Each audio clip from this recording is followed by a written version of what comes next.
আওয়ামী লীগের পলাতক অনেক নেতৃবৃন্দ তারা সামাজিক মাধ্যমে এসে নানা রকম মন্তব্য করছেন এবং বিভিন্ন যারা বিদেশি বা প্রবাসী ইউটিউবার রয়েছেন। বিদেশি বললাম যে দেশের বাইরে থেকে অনেকেই ইউটিউব পরিচালনা করেন, বিদেশি ইউটিউবার। তাদের সঙ্গে আবার বাংলাদেশি লোকজন বাংলা ভাষায় দেশের বাইরে থেকে যারা কন্টেন্ট তৈরি করেন তাদের অনেকের সঙ্গে সেই পলাতক অনেক আওয়ামী লীগ যারা নেতৃবৃন্দ তারা বক্তব্য দিচ্ছেন, সাক্ষাৎকার দিচ্ছেন। দ্বিতীয়ত, আওয়ামী লীগ সভানেত্রী সাবেক প্রধানমন্ত্রী শেখ হাসিনা তার যে কিছু টেলিফোনের সংলাপ এবং কথাবার্তা এগুলো রীতিমতো ভাইরাল হয়ে যাচ্ছে এবং পুরো বাংলাদেশের পরিবেশ এবং পরিস্থিতি অস্থির থেকে অস্থিরতার দিকে নিয়ে যাচ্ছে। এখন বাইরে যারা গেছেন, নিরাপদে পালিয়ে গেছেন বা সেখানে গিয়ে তারা রাজার হালে আছেন, তারা সব তাদের যারা অলিগার শ্রেণী, দেশের হাজার হাজার কোটি টাকা সিঙ্গাপুর, মালয়েশিয়া, তারপর আমেরিকা, কানাডা থেকে শুরু করে দুবাই, সব জায়গাতে তারা ছড়িয়ে ছিটিয়ে আছেন। এবং একটা ভিডিওতে দেখলাম যে অনেকগুলো পলাতক আওয়ামী লীগ নেতা তারা হাফ প্যান্ট পরে মনের আনন্দে গান গাইছেন।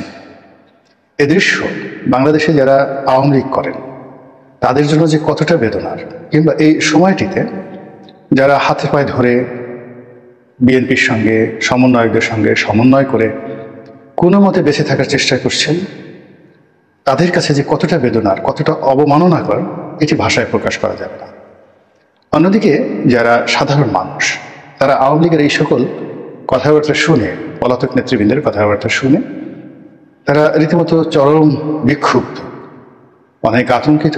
যারা একটু ভয় পান সহজে তারা খুবই আতঙ্কিত এবং আওয়ামী লীগের যারা প্রতিপক্ষ রয়েছেন তারা নিঃসন্দেহে আনন্দিত। এই কারণে যে নেতৃবৃন্দ যে সকল কথাবার্তা বলছেন তাদের সব কথাবার্তার মধ্যে যে বিষয়গুলো ফুটে উঠেছে তাতে মনে হচ্ছে যে আওয়ামী লীগ এরকম একটা দল যে দলটি বিগত দিনে কোনো ভুল করেনি। যেমন ধরুন ছাত্রলীগের সভাপতি জনাব সাদ্দাম, তো তার কতগুলো বক্তব্য, এটি এখন নিষিদ্ধ সংগঠন।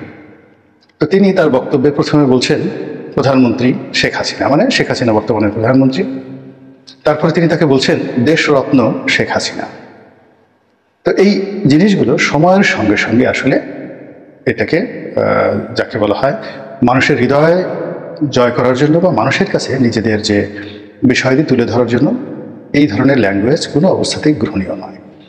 তারপর তিনি যেটি বলার চেষ্টা করছেন, অর্থাৎ যতদিন তারা ক্ষমতায় ছিলেন সেই ক্ষমতায় থাকাকালীন অবস্থায় তাদের যে কণ্ঠস্বর ছিল, যেভাবে রাজু ভাস্কর্যের সামনে দাঁড়িয়ে, তারপর রাজু চত্বরে দাঁড়িয়ে, মধুর ক্যান্টিনে দাঁড়িয়ে, বঙ্গবন্ধু এভিনিউতে দাঁড়িয়ে এই সাদ্দাম সাহেবরা বা তাদের যারা সহযোগী তারা যে বলিষ্ঠতা নিয়ে জনগণকে ভয় দেখাতেন, এখন সেই বিভিন্ন টেলিভিশনের স্ক্রিনে বা মোবাইল স্ক্রিনে, ইউটিউবের মাধ্যমে তারা ঠিক সেই আগের গতিটাই বজায় রেখেছেন। তারা বলার চেষ্টা করছেন যে আওয়ামী লীগ একটি নির্বাচিত সরকারের প্রতিনিধিত্ব করছে, মানে 2018 সনে, 2024 সনে, 2014 সনে যে নির্বাচন হয়েছে, যে নির্বাচনের বেদনার কারণে এখন পর্যন্ত মানুষ হাহাকার করছে। এবং আজকের বাংলাদেশের যত অরাজকতা এবং যত অব্যবস্থাপনা, যত অস্থিরতা, এর সব কিছুর মূলে রয়েছে তিনটি নির্বাচন: 2014 সনের নির্বাচন, 2018 সনের নির্বাচন এবং 2024 সনের নির্বাচন। এক। দ্বিতীয়ত হলো যে আওয়ামী লীগের দমন এবং পীড়নের ফলে আওয়ামী লীগের ভিতরে কোনো নেতৃত্ব তৈরি হয়নি। যারা তৈরি হয়েছে তারা সবার আগে পালিয়ে গেছেন, আর যারা পালাতে পারেনি তারা জেলখানাতে। আর এখন বাংলাদেশে যারা পথে ঘাটে মাঠে আছেন তারা অবর্ণনীয় একটা জীবনযাপন তারা করছেন। এর কারণ হলো আওয়ামী লীগ তার নিজেদের মধ্যে হাইব্রিড, কাওয়া, অযোগ্য, অপদার্থ, এরপরে অন্য দল থেকে ভোল পাল্টে যারা আওয়ামী লীগ হওয়ার চেষ্টা করেছে। এবং এখন তো আপনারা অনেকে দেখতে পাচ্ছেন যে শিবিরের অনেক লোক আওয়ামী লীগের মধ্যে, তারপর ছাত্রলীগের মধ্যে লুকিয়েছিলেন এবং কত বড় পদে থেকে তারা শক্তি সঞ্চয় করেছেন যে একটা বিপ্লব তারা সংগঠিত করে ফেললেন এই আওয়ামী লীগের ঘাড়ির উপর ভর করে। তো এরকম একটা নির্বোধ দল এবং সেই দলের সে সকল লোক যারা এই বাংলাদেশে 1 মিনিট দাঁড়িয়ে থাকার মতো সাহস পাননি এবং এখনো পর্যন্ত তারা কোথায় আছেন নিজেদের ঠিকানাটি পর্যন্ত বুক ফুলিয়ে বলতে পারছেন না যে আমরা মালয়েশিয়ার এই নম্বর রাস্তায় আছি, এত নম্বর বাড়িতে আছি, কিংবা আমরা এখন কানাডাতে আছি, কিংবা আমরা এখন আমেরিকাতে আছি, এই কথাটা কেউ বলতে পারছেন না। তারা বলছেন যে সিকিউরিটির স্বার্থে আমরা নিরাপদ দূরত্বে আছি। তো সেখানে বসে তারা এই বড় বড় যে কথাগুলো বলছেন, তার বলার আগে তাদের একবারও অনুশোচনা হচ্ছে না যে এই 3টে নির্বাচনের ফলে পুরো দেশকে, জাতিকে, অন্যান্য রাজনৈতিক দলকে যেভাবে শেষ করে দেওয়া হয়েছে, তার চাইতে সবচেয়ে বেশি শেষ করে দেওয়া হয়েছে আওয়ামী লীগকে। আওয়ামী লীগের জীবনে বহুবার বহু বিপদ এসেছে। 1954 সনে এসেছে, 1958-তে এসেছে, 62-তে এসেছে, 69-এ এসেছে, 68-তে এসেছে। সব জায়গাতেই বা সব সময়টিতেই তাদের 3 থেকে 4 সারির বা 5ম সারির নেতৃবৃন্দ ছিলেন। এক গ্রুপ গিয়েছেন জেলখানাতে, অন্য গ্রুপ নেতৃত্ব ধরেছেন, এবং তাদের ইমেজ ছিল, তাদের সাহস ছিল, শক্তি ছিল, এবং তারা কোনো অবস্থাতেই কিন্তু আওয়ামী লীগকে ছেড়ে যায়নি। ফলে 75-এর 15ই আগস্টের পর দেখা গেল বঙ্গভবন যারা নিয়ন্ত্রণ করছেন তারাও আওয়ামী লীগ, জেলখানা যারা নিয়ন্ত্রণ করছেন তারাও আওয়ামী লীগ, আবার বঙ্গভবনকে যারা অপোজ করছেন রাজপথে তারাও আওয়ামী লীগ। এরশাদের সময়, জিয়াউর রহমান সাহেবের সময়, সব সময়টাতেই, ইয়াহিয়া খানের সময়, আইয়ুব খানের সময় আওয়ামী লীগের এই স্পিরিটটা ছিল, তাদের নেতা ছিল। কর্মী তো সবসময় সব দলেরই থাকে, কিন্তু এখন এই বাংলাদেশে আওয়ামী লীগের কোনো নেতা নেই, একেবারে নেতৃত্ব শূন্যতা। কেমন নেতৃত্ব শূন্যতা? আওয়ামী লীগের এক বড় নেতা বাংলাদেশে পালিয়ে আছেন, আমাকে টেলিফোন করলেন। আমি বললাম যে নেতৃত্ব সংকট যাচ্ছে, তা আপনি তো এত বড় নেতা, দলের দায়িত্ব নিন, আওয়ামী লীগের অফিসের সামনে আসেন। তিনি বললেন আমি মরে গেলেও পারবো না, এবং আমার পরিবার আমাকে চাপ দিচ্ছে যে জীবনেও আর রাজনীতি করা যাবে। এর কারণ হলো তাদের বক্তব্য, তুমি এত বড় নেতা ছিলা, দলের বিপদে বিভিন্ন সময় কাজকর্ম করেছো, দলের 15টি বছর সুসময় তো তুমি 15 পয়সা পাওনি, এখন তোমাকে কেন পালিয়ে থাকতে হবে? এই যে তার ছেলেমেয়ে যে কথাগুলো বলছে, বলার পর তিনি রাজনীতির প্রতি আগ্রহ হারিয়ে ফেলেছেন। এইভাবে বাংলাদেশে হাজার হাজার আওয়ামী লীগের নেতাকর্মী তৃণমূলে আছেন যারা পালাতে পারেনি, বা অনেকে কিছুই পাননি জীবনে, কিন্তু পালিয়ে আছেন। তো এই মানুষগুলো যখন এই যারা পলাতক, বিদেশি নিরাপদ আশ্রয় থেকে এই ধরনের কথাবার্তা বলছেন, তারা মানসিকভাবে আরো ভেঙে পড়ছেন, এবং তাদের যে রাজনৈতিক ভবিষ্যৎ এটি ক্রমশ যাকে বলা হয় বিপদ থেকে বিপজ্জনক অবস্থাতে চলে যাচ্ছে। একটা জিনিস চিন্তা করুন যে 2001 থেকে 2006 সন পর্যন্ত বিএনপির যে জমানা, সেই জমানাতে তাদের ভুল এবং ত্রুটির কারণে আজ পর্যন্ত বিএনপি দাঁড়াতে পারছে না। টিল নাও টুডে প্রচণ্ড জনপ্রিয়তা, এখন আওয়ামী লীগের সাথে বিএনপির জনপ্রিয়তা অনেক বেশি, কিন্তু তারা দাঁড়াতে পারছে না। এর কারণ হলো প্রশাসনের বিভিন্ন স্তরে, জুডিশিয়ারিতে, মিলিটারিতে, পুলিশে, ওই যে 2006 সনে তাদের যে বদনাম হয়েছিল, শত্রুতা তৈরি হয়েছিল, সেই শত্রুতাটা বাড়তে বাড়তে এমন একটা জায়গাতে আসছে যে জনপ্রিয়তা আছে, সমর্থক আছে, সম্ভাবনা আছে, কিন্তু এই একটা নির্বাচন করে তার ফলাফলটাকে এনে আবার ক্ষমতায় যাওয়ার জন্য যে স্ট্রাকচার দরকার, সেটা বিএনপি অর্জন করতে পারে। তো বিএনপির যে ভুল বলেন, অপরাধ বলেন, অন্যায় বলেন, খাম্বা বলেন, হাম্বা বলেন, এটির শতগুণ বলে ভুল হবে, 1000 গুণ অপকর্ম করেছে, ভুল করেছে আওয়ামী লীগ সে 2009 থেকে আজ অবধি। তো বিএনপির যদি 20 বছর চলে যাওয়ার পরেও তারা যদি ঘুরে দাঁড়াতে না পারে, তাহলে আওয়ামী লীগ এখন যারা বলছেন যে মোদি এসে ক্ষমতায় বসিয়ে দেবেন, ডোনাল্ড ট্রাম্প আসার পর তিনি ক্ষমতা ফিরে পাবেন, এই জিনিসগুলোর ভিত্তি কি? What is the mathematical reality? আপনি অঙ্ক কষে কষে দেখেন যে এই ধরনের ঘটনা সম্ভব কিনা, 2 + 2 = 4, এটা সম্ভব কিনা। এরপরে সাম্প্রতিক সময় সেই ঘটনাগুলো ঘটেছে কিনা। যদি তা না হয়, তাহলে এখানে সেই যে গতানুগতিকভাবে এগোতে হবে। একটা জিনিস চিন্তা করুন, 1971 সনে জামাত যে ভুল করেছে, সেই ভুলের জন্য দেখুন জামাতের একটা টায়ার, একবার শীর্ষ যারা নেতৃবৃন্দ আছে সবাই কেউ জেলে মরেছেন, কেউ ফাঁসিতে মরেছেন। আর এখন এত বছর পরে, অর্থাৎ 53 বছর পরে, এখনো সেই মুক্তিযুদ্ধের বিষয়ে যখন জামাতের আমির কোনো একটা কথা বলেন, সঙ্গে সঙ্গে সারা বাংলাদেশ গর্জন করে ওঠে।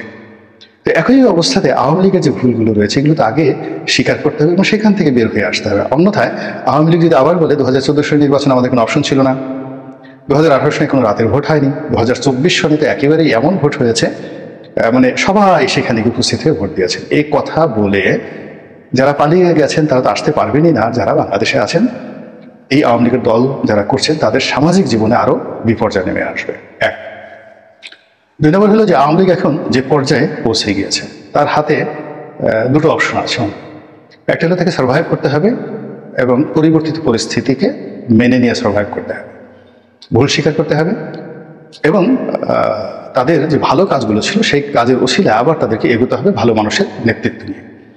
পুরনো যারা কারাপ্টেড লোক, যারা অ্যাবান্ডেন্ট হয়ে গিয়েছেন, যারা পরাজিত হয়েছেন, যারা পালিয়ে গিয়েছেন, এই বাংলাতে তারা আবার ফিরে এসে নেতৃত্বে বসবেন। এটি আমার কাছে মনে হচ্ছে যে সুয়ের পেছন দিয়ে যদি একটা উট ঢুকতে পারে, সেটা যেভাবে অসম্ভব তদ্রুপ অসম্ভব। ফলে এই বাংলায় এখনো যারা পালাননি, এই বাংলাতে যারা রয়েছেন, হাজার হাজার আওয়ামী লীগের নেতাকর্মী রয়েছেন যারা মন্ত্রী এমপি হওয়ার উপযুক্ত এবং হয়েছেন, কিন্তু তাদের বিরুদ্ধে কোনো অভিযোগ নাই। তো সেই মানুষগুলো যদি রাজনৈতিক নেতৃত্বে আসে, আমি জাস্ট বলি কয়েকজনের কথা চিন্তা করুন। যেমন সাবির হোসেন চৌধুরী সাহেব আছেন, তারপরে ওই যে সাবেক পরিকল্পনা মন্ত্রী ছিলেন মান্নান সাহেব আছেন, তারপরে মেহেরপুরের আরেকজন অধ্যাপক মান্নান সাহেব আছেন, তারপরে ওই যে উত্তরবঙ্গের একজন আছেন শহীদুজ্জামান সরকার, ওনাকে তো মন্ত্রী বানানো হয়েছিল। তারপর সেলিনা হায়াত আইভি আছেন, তুফাইল সাহেব এখনো জীবিত আছেন, জনাব তুফাইল আহমেদ এখনো জীবিত আছেন। তো যারা মূলত এইরকম, আমি আওয়ামী লীগের সারা বাংলাদেশের জেলা পর্যায়ের অনেক বড় বড় নেতা আছেন যাদের বিরুদ্ধে কোনো অভিযোগ নাই এবং এখন এই সমাজে তারা চলতে পারেন। ওই যে মেজর রফিকুল ইসলাম বীর উত্তম, চাঁদপুরে সে বিখ্যাত রফিকুল ইসলাম বীর উত্তম, তিনি এখনো জীবিত আছেন, এই শহরে ঘোরাফেরা করছেন।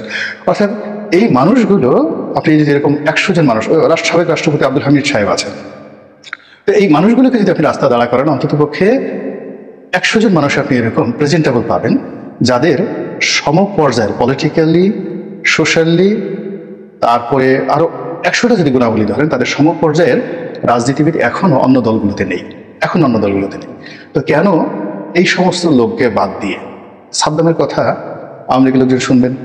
কেন জাহাঙ্গীর কবির নানক সাহেবের কথা শুনবেন? কেন মুফাজিল হোসেন চৌধুরী মায়ের কথা শুনবেন? কেন সেই বাহাউদ্দিন নাসিম সাহেবের কথা শুনবেন? কেন ওবায়দুল কাদের সাহেবের কথা শুনবেন? এই জিনিসগুলো আওয়ামী লীগের যারা শীর্ষ নেতৃত্ব আছেন তাদেরকে বুঝতে হবে। এখানে সাবেক প্রধানমন্ত্রী শেখ হাসিনা, তার বিশাল অবদান এবং তার একটা সময় ছিল, এখন তিনি সেই সময়টাতে অনেক কিছু করেছেন দলের জন্য, দেশের জন্য, কিন্তু বাস্তবতা হলো জীবনের একটা পর্যায়ে এসে শুধু পরাজিত হতে হয়। মোহাম্মদ আলী ক্লে, তাকে পরাজিত হতে হয়েছে। মাইক টাইসন দেখেন পরাজিত হলো, এরপরে মাহাতির মোহাম্মদ পরাজিত হলেন, তারপরে মাহাতির মোহাম্মদ তো সর্বশেষ তার জামানত বাজেয়াপ্ত হলো নির্বাচনে। একটা সার্টেন পিরিয়ড পরে আসলে হাল ছেড়ে দিতে হয়।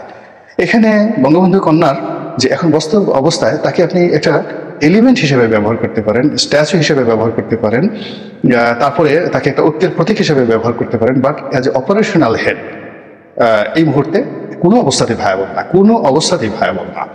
তারপরে তার যে দুজন সন্তান আছেন, পুতুল আছেন, জয় আছেন, তাদের অনেক গুণাবলী আছে, অনেক লেখাপড়া আছে, কিন্তু যেটি নেই সেটি হলো রাজনীতি করার মতো যোগ্যতা, মানসিকতা এবং এই রাজনীতির অভিজ্ঞতা। এর তিনটার একটাও নেই। তো কাজেই আওয়ামী লীগকে তার যে হারানো ঐতিহ্য, অর্থাৎ আওয়ামী লীগ একটি কর্মী বান্ধব দল, একটি কর্মী বান্ধব, সমর্থক বান্ধব দল, চমৎকারভাবে এদের সংগঠন করার অভিজ্ঞতা আছে এবং এই সংগঠনের মধ্যে এমন সব যোগ্যতম লোক লুকিয়ে আছে। আওয়ামী লীগের উপজেলা পর্যায়ে অনেক নেতা আছেন, যেটি অনেক দলের জাতীয় নেতার চাইতেও, যাকে বলা হয় তাদের কথা বলার, বক্তব্য দেওয়ার, তারপর শেষে মব কন্ট্রোল করার, নেতৃত্ব দেওয়ার যোগ্যতা রয়েছে। উপজেলা পর্যায়ের অনেক নেতা রয়েছেন এবং আওয়ামী লীগের বিভিন্ন যে সম্মেলনগুলো হতো, সেই সম্মেলনে কেন্দ্রীয় নেতারা যা বক্তব্য দিতেন, তার চেয়ে জেলা পর্যায়ের অনেক নেতা, উপজেলা পর্যায়ে তাদের যে নেতা, তারা এসে যে বক্তব্য দিতেন, মানুষ মন্ত্রমুগ্ধের মতো তাদের সেই বক্তব্য শুনতেন। যেমন এই যে গাজীপুরের আজমাতুল্লাহ সাহেবের কথা চিন্তা করেন। এখন আজমাতুল্লাহ সাহেবের অবস্থা এখন কোথায় আছেন, কেমন অবস্থান আমি বলতে পারি না, কিন্তু তার যোগ্যতা সম্পর্কে আপনাদের কয়জনের ধারণা আছে? কিংবা ধরুন গাজীপুরের আরো একজন নেতা আছেন আখতারুজ্জামান সাহেব, সেই যে ভিবি, ডাকসুর ভিবি আখতারুজ্জামান সাহেব। এখন এই লোকগুলোকে বিভিন্ন সময় অপদস্থ করা হয়েছে, বঞ্চিত করা হয়েছে, কিন্তু তারা নেতৃত্ব দেওয়ার ক্ষমতা রাখেন এবং এখন যারা বলছেন তাদের সাথে অনেক অনেক বেশি। এমনকি ছাত্রলীগের মধ্যে তো অনেক অনেক ভালো নেতা আছেন, অনেক অনেক ভালো নেতা আছেন যারা একসময়, যাদের কথায় সারা দেশ চলত, এরকম অনেক ভালো নেতা আছেন। তো এই বিষয়গুলোর দিকে নজরে না নিয়ে যারা বিতর্কিত হয়ে পড়েছেন, যারা ভুল করেছেন, যারা পরাজিত হয়েছেন, আবার তারা ঘুরে ফিরে সামনের দিকে এসে আসলে এই জাতিকে কেন তারা আবার অস্থির করছেন এবং আওয়ামী লীগকে কেন বিপদে ফেলছেন, আমি এটা বুঝতে পারি না।